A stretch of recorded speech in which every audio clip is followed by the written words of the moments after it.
Hello students, how are you all. I hope सभी अच्छे होंगे। तो मैं आज आपके सामने क्लास 11th का पॉलिटिकल साइंस का जो चैप्टर मैं समझा रही थी, that is chapter 8 local government. उसके मैंने इंपॉर्टेंट क्वेश्चंस बताए थे, लेकिन ज़्यादा जो इम्पोर्टेंट है उस चैप्टर में दैट इज़ 73 अमेंडमेंट और 74 कॉन्स्टिट्यूशन अमेंडमेंट एक्ट क्या था। तो वो आपको अलग से डिटेल क्वेश्चन भी पूछ सकता है। 73 का भी अलग से लॉन्ग में आ सकता है और 74 का भी अलग से आ सकता है। तो इसीलिए इसको आपने थोड़ा हाईलाइट करना है। ये मैं इसलिए शेयर कर रही हूँ ताकि बच्चों को एक नोट्स मिल जाएंगे, बच्चे यहाँ से कॉपी कर सकते हैं और उसको लर्न कर सकते हैं। तो आपको सिंपल, चलो मैं जितना भी है इतना बता देती हूँ, बट एटलीस्ट आपको इतना ज़रूर लिखना है कि पंचायती राज एक्ट में 70 जो थर्ड अमेंडमेंट है उस वो कब इंट्रोड्यूस हुआ था। ईयर पता होना चाहिए, 1993 में। ठीक है। नरसिम्हा रॉय जो थे गवर्नमेंट, उन्होंने इंट्रोड्यूस किया था पंचायती राज एक्ट में ये सारा कॉन्स्टिट्यूशनल अमेंडमेंट, जिसमें क्या था कि इट गिव, उनने एक स्टेटस दिया किसको, पंचायती राज को, जिसमें इंक्लूड क्या हुआ, 11th schedule of the Indian constitution में हुआ था। जो मेन पर्पस था इस सेक्टर का था वो क्या था, 3 टायर्स थे। मैंने लास्ट वीडियो में भी आपको बताया था कि पंचायत एट विलेज लेवल, फिर उसके बाद इंटरमीडिएट और एक आ गई डिस्ट्रिक्ट। ठीक है। तो जो सीट्स हैं वो रिज़र्व होती हैं एससी के लिए अलग से, एसटी के लिए एक प्रोपोर्शन में वो की जाती थी 1/3। ठीक है। जैसे एससी कैटेगरी के लोग हो गए, एसटी के हो गए, वैसे अलग अलग।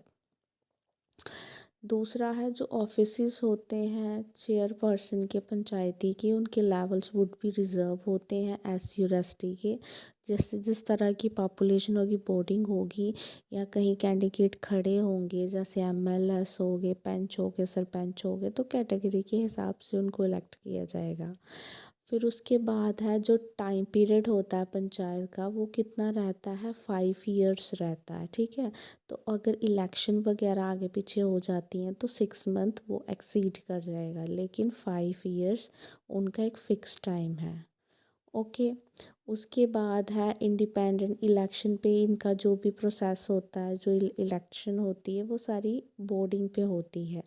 जो स्ट्रक्चर है पंचायती राज का, वो कॉन्स्टिट्यूशन अमेंडमेंट के हिसाब से पहला क्या है, विलेज लेवल, जिसको कौन इलेक्ट करता है, ग्राम सभा के लोग, जो गांव के लोग होंगे।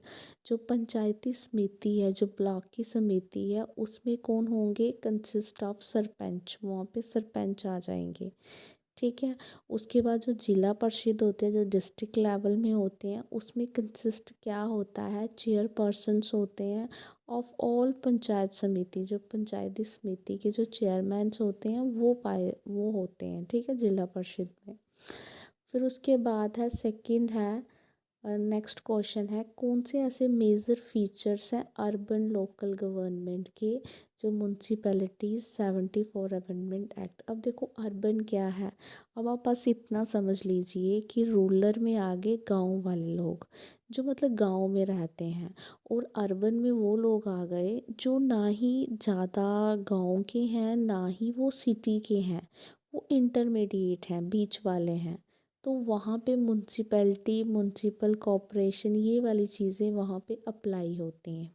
ठीक है। जैसे जम्मू डिस्ट्रिक्ट है, तो जम्मू एक सिटी है, एक डिस्ट्रिक्ट लेवल है। जैसे हम बोलते हैं हम कौन सी डिस्ट्रिक्ट में लाइक करते हैं, तो हम बोलते हैं जम्मू। तो जम्मू तो हमसे बहुत दूर है, लेकिन हम आते किस डिस्ट्रिक्ट में हैं, जम्मू में आते हैं।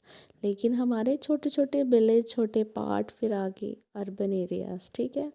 उसके अकॉर्डिंगली अब आफ्टर इंडिपेंडेंस में क्या हुआ कि जो म्यूनसिपल एडमिनिस्ट्रेशन थी वो रिस्ट्रक्टेड हुई अर्बन एरियाज़ में। फिर जो 74, बस इतना याद रखना, 73 जो है वो रूरल जैसे विलेजेस के लेवल का है, और जो 74 है वो अर्बन एरियाज़ को इंट्रोड्यूस करता है। बस ईयर दोनों के सेम है। ठीक है। और कॉन्स्टिट्यूशन ने इंट्रोड्यूस कराया था। ठीक है, ताकि इनकी जो कंडीशंस हैं वो थोड़ी सी अच्छी हो सकें। ठीक है। तो फिर क्या था इसमें, नगर पालिका जो एक्ट था 19 एज था, उसी को 74 अमेंडमेंट वॉज नाउन के नाम से इंट्रोड्यूस करा दिया गया। मेन फीचर क्या थे, उसने म्यूनसिपल कॉरपोरेशन में उसमें नगर निगम, एक बड़ी बड़ी सिटीज़ आ गई, म्यूनसिपैलिटीज़ आ गई, ठीक है। फिर उसके बाद नगर पालिका, सिटीज़ विद पॉपुलेशन, मतलब इसमें वो सिटी इंक्लूड की जाएगी जिसकी पॉपुलेशन कितनी है, 2 लाख के करीब है। मतलब 20,000 से लेके कितनी होनी चाहिए, 2 लाख तक होनी चाहिए, ठीक है। तो वो उसमें इंक्लूड हो जाएगा, अगर उससे ज़्यादा वो नहीं करा जाएगा। फिर उसका नगर पंचायत, ये बिलो पॉपुलेशन, ठीक है। सीट्स जो होती हैं रिज़र्व होती हैं, SC और ST की दोनों। 1/3 seats are reserve for women in municipalities. Its duration is fixed for 5 years and if it is dissolve elections are held within 6 months। वही जैसे 5 year का प्लान है, इलेक्शन हो रही हैं, अगर नहीं होता है तो 6 month के लिए डिले हो जाएगा।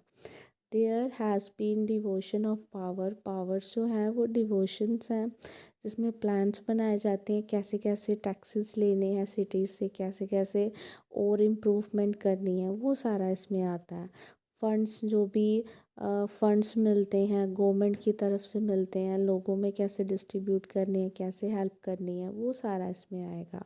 तो ये सेपरेटली क्वेश्चन भी आ सकता है लॉन्ग में, या 2-3 मार्क्स का भी आ सकता है। तो इसलिए आपने 72 और 73 एंड 74 अमेंडमेंट बिल्कुल नहीं छोड़ना है, उसको अच्छे से करना है। तो दैट्स ऑल ही आज के लिए, यही इतना ही वीडियो थी। अगर आपको मेरी वीडियो अच्छी लग रही है तो प्लीज़ मेरी वीडियो को लाइक कीजिए, शेयर कीजिए और मेरे चैनल को सब्सक्राइब कीजिए जो पहली बार देख रहे हैं। और जितना हो सकता है उतना वीडियो को शेयर करो ताकि बाकी बच्चों की भी हेल्प हो सके।